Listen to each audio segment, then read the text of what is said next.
कृष्ण कृष्ण हरे हरे, हरे राम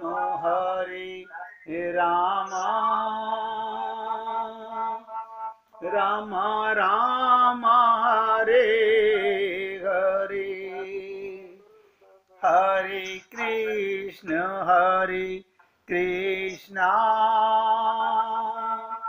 कृष्ण कृष्ण हरे हरे, हरे राम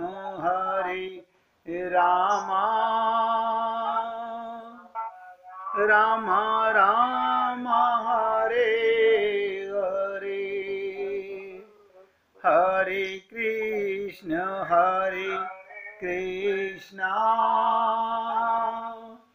कृष्ण कृष्ण हरे हरे,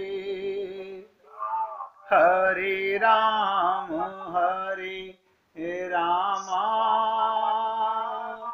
राम राम हरे हरे।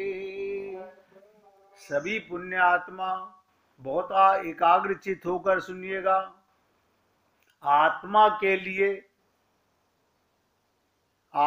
के लिए किसी भी काल में ना जन्म है ना मृत्यु है। आत्मा का जन्म नहीं होता, आत्मा की मृत्यु नहीं होती। और आप आत्मा हैं लेकिन ज्ञान नहीं है, इसलिए जन्म भी होता है और मृत्यु भी होती है। वो ना तो जन्मा है और ना कभी जन्म लेता है आत्मा, और ना कभी जन्म लेगा। वो अजन्मा, नित्य, शाश्वत, पुरातन है। बताइए कमाल है कितना पुरातन। जब से भगवान तब से हम। ये नोट कर लो, आप कब से हो? जब से भगवान है। शरीर के मारे जाने पर वो मरता नहीं, मारा नहीं जाता। गुणात्मक दृष्टि से परमात्मा का अणु अंश परम से अभिन्न है। वो शरीर की भांति विकारी नहीं है। शरीर में विकार हैं, आत्मा में कोई विकार नहीं है। कभी कभी आत्मा को स्थायी या कूटस्थ कहा जाता है। देखो, शरीर में 6 प्रकार के रूपांतर होते हैं। बहुत ध्यान से सुनिएगा। शरीर में 6 प्रकार से रूपांतर होता है।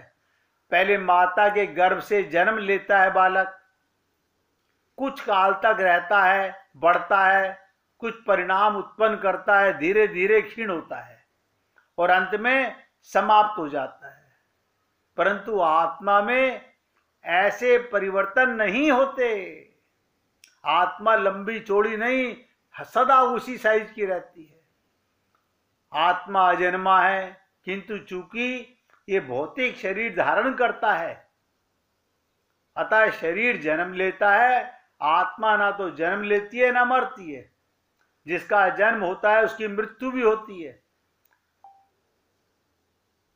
आत्मा जन्म नहीं लेता, अतः न तो उसका भूत है, ना उसका वर्तमान है, ना उसका भविष्य है।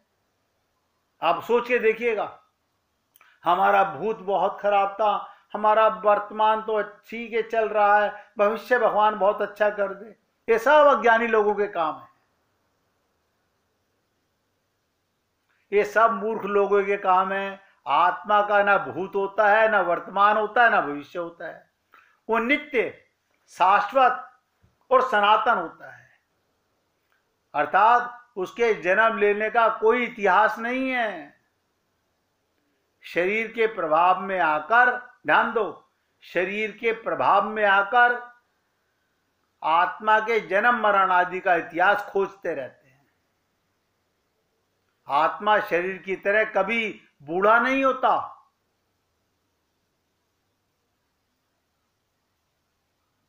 कई बार भक्त लोग शरीर से बूढ़े होते हैं और ध्यान दीजिएगा, अपने में बाल्यकाल, युवावस्था जैसी अनुभूति पाते हैं।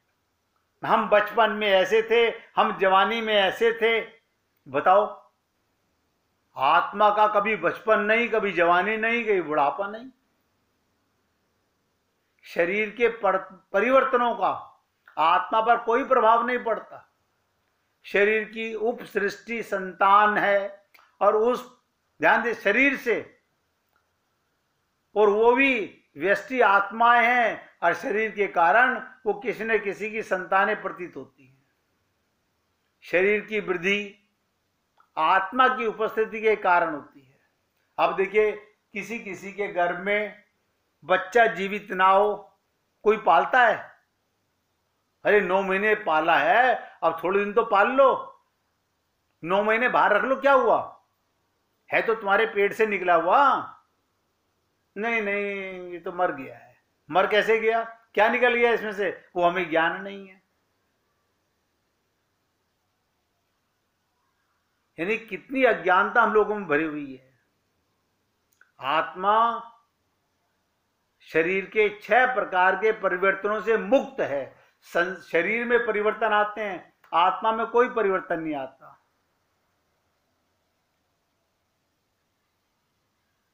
आत्मा के 2 प्रकार हैं, एक तो अणु आत्मा और दूसरा विभु आत्मा, यानी परमात्मा। जीव और परमात्मा, जीवात्मा और परमात्मा। जीवात्मा अणु है और परमात्मा विभु है।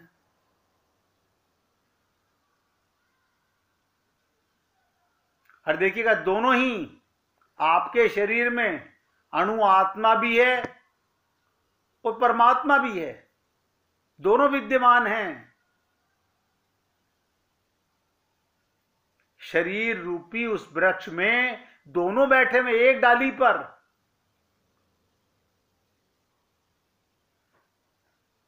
इसलिए कहते हैं जीव के हृदय में विद्यमान है, और इनमें से जो समस्त इच्छाओं तथा शौकों से, शोक से मुक्त हो गया, वही भगवत कृपा से आत्मा की महिमा को समझ सकता है।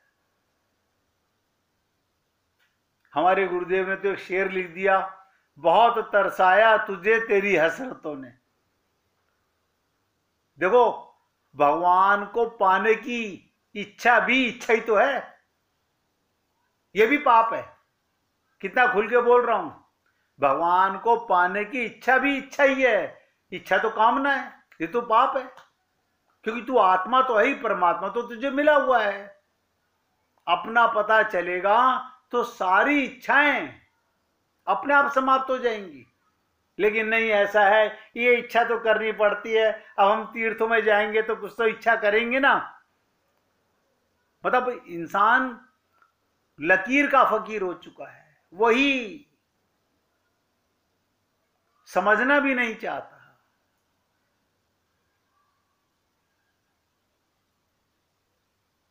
वही भगवत कृपा से आत्मा की महिमा को समझ सकता है।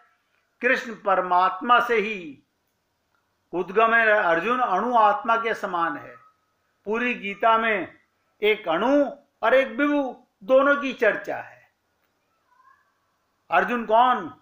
जो अपने स्वरूप को भूल गया था, उसे कृष्ण द्वारा, उनके प्रमाणिक प्रतिनिधि गुरु द्वारा प्रबुद्ध किए जाने पर, ज्ञान बताने पर, साक्षात्कार कराने पर उसे आखिरकार कहना पड़ा, स्मृति लब्धा मोहन अष्टम। ये सब पागलपना खत्म हो गया, लेकिन कितनी देर के लिए? जैसे ही शरीर का भान होता है, आदमी फिर पाप में आ जाता है। ये बार बार सोचिएगा और समझने का प्रयत्न कीजिएगा। बहुत ध्यान सुनिएगा। अपने जीवन को यदि धन्य धन्य करना चाहते हो, मैं तो खुल के बोल रहा हूं, अगर वाकई में अपना बचा हुआ जीवन धन्य धन्य करना चाहते हो, तो हरि कथा कथा लिख लो। हरि कथा कथा और बाकी सब व्यथा, वृथा व्यथा, सब बकवास है। करते रहो। व्यवहार में तो ठीक है, अगर कहीं आप पागलपने में कर रहे हो तो तुमसे बड़ा मूर्ख कोई नहीं है। एक्टिंग में करो और सब वृथा, और वृथा नहीं व्यथा। भगवान की कथा ही कथा है। जरा सोचो तो, 24 घंटे में घंटे 2 घंटे तुमको घर में बैठ के बातचीत करने का मौका मिलता है। अगर इसी बात में लगे रहोगे, उनकी बेटी ऐसी, उनकी बहू ऐसी, वो ऐसा, तुम्हारे दिल का मटिया मेटी तो हो रहा है ना। और हम लोग यही काम करते रहते हैं। तुम्हारा दिल संसारी हो जाएगा, तुम ईश्वर के रास्ते पर नहीं बढ़ सकोगे। जब तुम ये चर्चा अपने घर में निकालोगे कि कृष्ण ऐसे, ग्वाले ऐसे, गोपियां ऐसी, वृंदावन ऐसा, यमुना जी ऐसी, रासलीला ऐसी, ये कथाएं जब तुम अपने घर में निकालोगे तब तुम्हारा मन भगवान में लगेगा। अब आप देख लीजिए, अब ऐसे थोड़े होता है, हम तो सारा दिन थोड़ी भगवान की पूजा कर सकते हैं। कोई बात नहीं, ये कोई यही जन्म थोड़ी है, ये लास्ट जन्म नहीं है। चिंता ना करो, बहुत मौके मिलेंगे, बहुत गुरु मिलेंगे, बहुत सत्संग मिलेगा। कभी तो बुद्धि फिरेगी, कभी तो ये जागृति होगी। अभी तो हम मोह निशा रात्रि में सोए पड़े हुए हैं। शंकर भगवान की नहीं मानते, वो पार्वती से कह रहे हैं, उमा कहूं मैं अनुभव अपना, उमा कहूं मैं अनुभव अपना, सत हरि भजन और जगत सब सपना। अब आए आपको एक नई बात बताने जा रहा हूं। भगवान शंकर कह रहे हैं जगत सब सपना।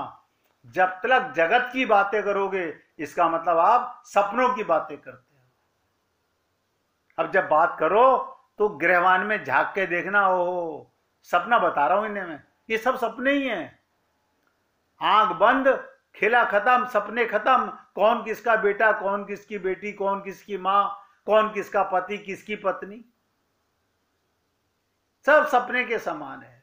और आप और हम लोग ऐसे पागल हुए पड़े हैं, अब अपनों की बात नहीं करें तो किसकी करें? बताता हूं किसकी करो, केवल भगवान की बातें। जब अपना कल्याण करना हो, यदि जरा भी मन में होवे हम संसार से निकलें, नोट करो, अपनी चर्चा का विषय बदलना पड़ेगा। मनुष्य का मन तो तब जाहिर होता है जब दो आदमी अकेले में बैठे हैं और आपस में बात करते हैं। क्या बात करते हैं बैठ के? लोगों के सामने बैठेंगे तो भगवान का भजन करेंगे, एकांत में बैठेंगे तो राग द्वेष की चर्चा करेंगे। तुम ईश्वर के रास्ते पर चलना चाहते हो कि संसार में फंस के मरना चाहते हो? ये मृत्यु का मार्ग है। प्रमाद जो हो रहा है अपने जीवन में, वही मृत्यु है। तो हे पुण्य आत्माओं, मैं ये सब क्यों बोल रहा हूं? ये सत्संग में मैं आपसे बोल सकता हूं।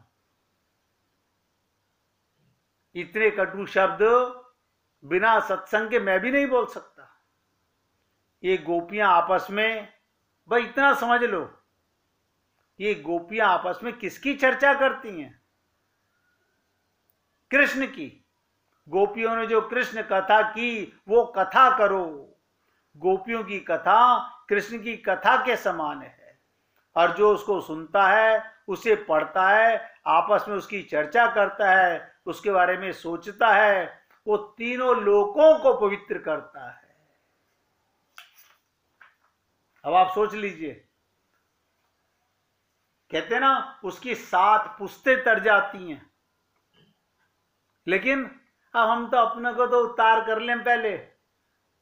हम मन के गुलाम हैं, मन माया का बेटा है, और हम माया में ऐसे लिप्त हैं, अभी बता के चुका हूं। बैठ करके सिर्फ इसे कहते हैं मल मंथन, नहीं बांधते लोग। अब उद्धव जी ने सोचा, ध्यान से सुनिएगा, अब यहां से कथा का भाव बदलने जा रहा है,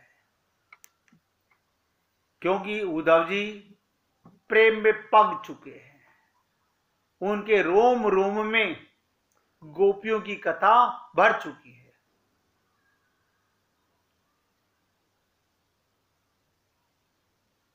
देखिए, एक कथा के माध्यम से पहले सुन लीजिए, उसके बाद चर्चा करूंगा। पांडवों के वन चले जाने के एक दिन महर्षि मैत्रेय धृतराष्ट्र की राज्यसभा में आए। पांडवों के वन चले जाने के बाद एक दिन महर्षि मैत्रेय जी धृतराष्ट्र की राज्यसभा में आए। महर्षि मैत्रेय के पधारते ही धृतराष्ट्र अपने पुत्रों सहित उनकी सेवा सत्कार भी लग गए। कुशल प्रसन्न के पश्चात मैत्रेय जी ने कहा, राजन, मैं तीर्थ यात्रा करते करते